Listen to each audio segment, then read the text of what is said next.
এই বছরে কি পরিমাণ সম্পদ থাকলে যাকাত দিতে হবে এবং কাদের যাকাত দিতে হবে। ফেসবুকে স্ট্যাটাস দেওয়া হচ্ছে যে কওমি মাদ্রাসায় যাকাত দেওয়া যাবে না। প্রশ্ন হচ্ছে যে এই বছরে কি পরিমাণ সম্পদ থাকলে যাকাত দিতে হবে এবং কাদের যাকাত দিতে হবে। আমরা একেবারে শর্ট করে যদি বলি, প্রায় 3.5 লক্ষ টাকার উপরে, যেটি বর্তমান 52.5 ভরি রৌপ্যের সমপরিমাণ মূল্য।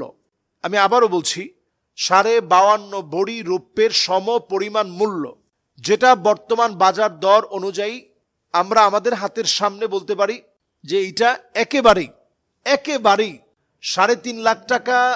এটা একেবারে কমও না, একেবারে বেশিও না, এমন একটা স্ট্যান্ডার্ড মূল্য এখন 3.5 লাখ টাকা। ওয়া হালা আলাইহিল হাউল, এটার উপরে যখন 1 বছর ঘুরে আসবে, 1 বছর আপনার ব্যাংকে 3.5 লক্ষ টাকা পড়ে আছে, আপনার দোকানে 3.5 লক্ষ টাকা পড়ে আছে, কাউকে আপনি 3.5 লক্ষ টাকার মতো কর্জ দিয়েছিলেন, এই 3.5 লক্ষ টাকা আপনাকে তিনি টাইম দিয়েছে যে আগামী 2 বছর পরে আমি পরিশোধ করে দিব, বিদেশ গিয়ে আমি পরিশোধ করে দিব। তাইলে এই 3.5 লক্ষ টাকার আপনি হিসাব করে 1,02,500 টাকা যাকাত দিতে হবে। এই বিষয়টি অত্যন্ত গুরুত্বপূর্ণ।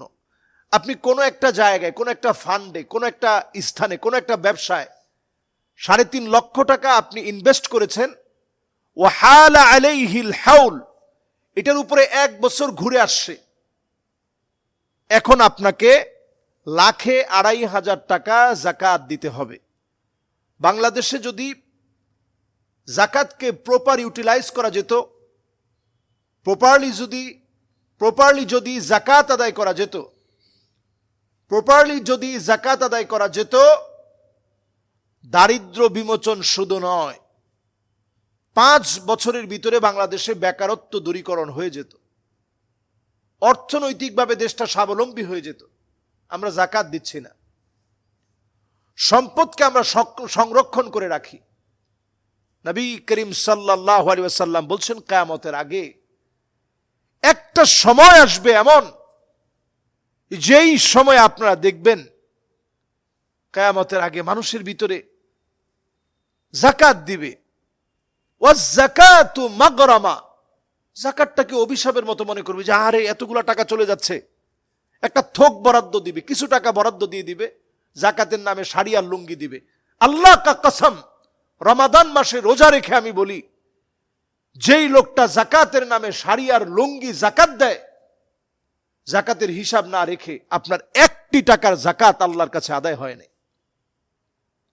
যাকাত যেই লোকটা দেন নাই, ইয়াউমা ইউহমা আলাইহা ফি নারি জাহান্নাম, জাহান্নামকে আল্লাহ তাআলা টেনে নিয়ে আসবেন, লোকদের সামনে জাহান্নামকে উপস্থিত করে চোখের সামনে সেদিন আল্লাহ তাআলা শাস্তি দিবেন।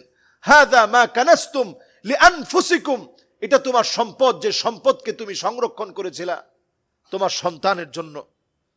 ভাই, জাহান্নাম এত সহজ জায়গা না, জাহান্নাম বড় কঠিন জায়গা। সেই জাহান্নামে আপনার সম্পদ আপনার জন্য সেকা দিবে, আপনার জন্য সেকা দেওয়ার বস্তু হবে, উত্তপ্ত করে আপনার শরীরে সেকা দেওয়া হবে, চেহারার মধ্যে, পেটের মধ্যে, আপনার ললাটে, আপনার কপালের মধ্যে সেকা দেওয়া হবে। বলা হবে হাদা মা কানাসতুম লিআনফুসিকুম। এজন্য গুনে গুনে যাকাত দেন, পাই টু পাই হিসাব করে যাকাত দেন। যাকাত মানেই হচ্ছে নুমু, যাকাত দিলে সম্পদ বেড়ে যাবে। আপনি লিখে রাখেন এই বছর আপনি এই কয় টাকা যাকাত দিয়েছিলেন, এত টাকার মধ্যে এত টাকা যাকাত দিয়েছেন। 10 বছর পরে আপনি যদি হায়াতে থাকেন, আমি যদি হায়াতে থাকি, আপনি আইসা বললেন যে হুজুর আমি এরকম ডায়েরি মেনটেন করেছি, আমি লিখে রাখছি, হুজুর আল্লাহ তাআলা এখন আমার সম্পদ বাড়ায় দিছে, আলহামদুলিল্লাহ আলহামদুলিল্লাহ। আল্লাহ তাআলা আপনাকে নিচের হাত বানায় নাই, আল্লাহ তাআলা উপরের হাত বানিয়েছে। আপনি যাকাত দিতে পারেন, আপনি যাকাত নেন না। এজন্য আল্লাহ শুকরিয়া আদায় করেন, যাকাত দেওয়ার চেষ্টা করেন। আমরা যাকাত দিব, যাদেরকে আল্লাহ সামর্থ্যবান বানিয়েছেন তারা প্রত্যেককে আমরা যাকাত দিব। যাকাত দেওয়ার ক্ষেত্রে আমরা খেয়াল রাখব, আমাদের যারা দরিদ্র আত্মীয় স্বজন আছে তাদেরকে আমরা যাকাত দিব। আল্লাহ আমাদেরকে তৌফিক দান করুক। এবং যাকাত দেওয়ার ক্ষেত্রে আরেকটা বিষয় খেয়াল রাখব, যারা ফকির, যারা মিসকিন, যারা তালিবুল ইলম ওয়াবনুস সাবিল, তাদেরকে আমরা যাকাত দিব। আল্লাহ আমাদেরকে বোঝার তৌফিক দান করুক। আসসালামু আলাইকুম রহমতুল্লাহি ওয়া বারাকাতুহু। একটি গুরুত্বপূর্ণ বিষয়, আমরা ফেসবুকে কাদা ছড়াছড়ি দেখেছি। এই কাদা ছড়াছড়িটা একেবারেই অনুচিত আমাদের জন্য।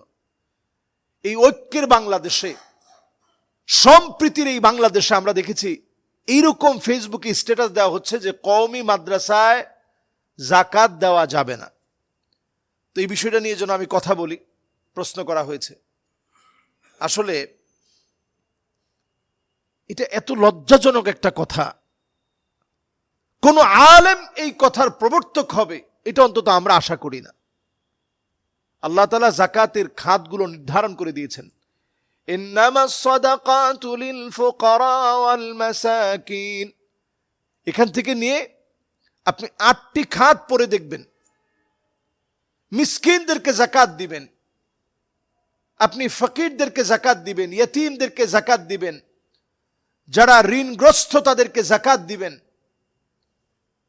এরপরে যাকাতের সমাজ ব্যবস্থা যখন কায়েম হবে, তখন যারা এই খাতে কাজ করবে, এটাকে ইনশিওর করার জন্য যারা কাজ করবে তাদেরকে যাকাত দিবেন।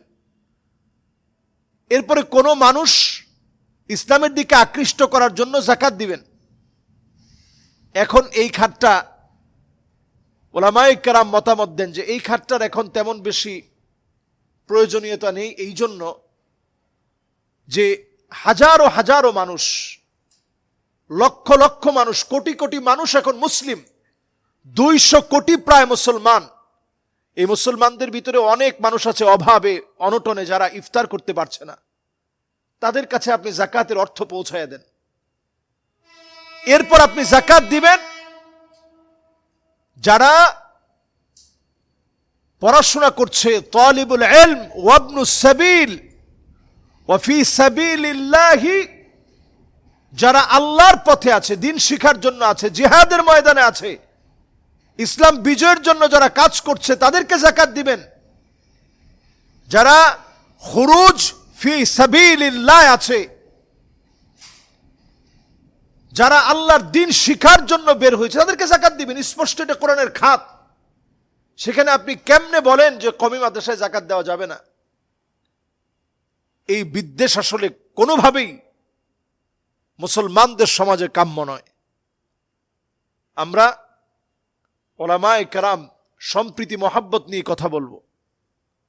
এদেশের যারা দিনের অন্যতম ধারক এবং বাহক, যারা কষ্ট করে দিনের জন্য, যারা রাতের গভীরে আল্লাহর কাছে কান্নাকাটি করে, ফরিয়াদ করে, চোখের পানি ঝরায়, তাদেরকে আপনি এই ধরনের কথা বলে কষ্ট দিতে পারেন না।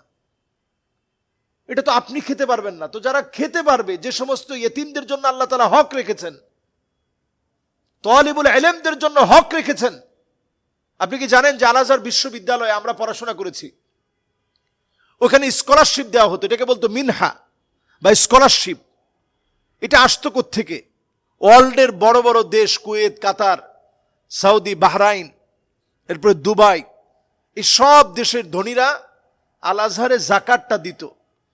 সেখান থেকে স্কলারশিপটা, আল আজহারেরও বড় বড় অনেক জায়গা আছে যেগুলো থেকে তারা নিজেরা যখন এই অর্থগুলো পেতেন, সেগুলো থেকে তালিবুল ইলমদেরকে তারা একটা মিনহা দিতেন, স্কলারশিপ দিতেন।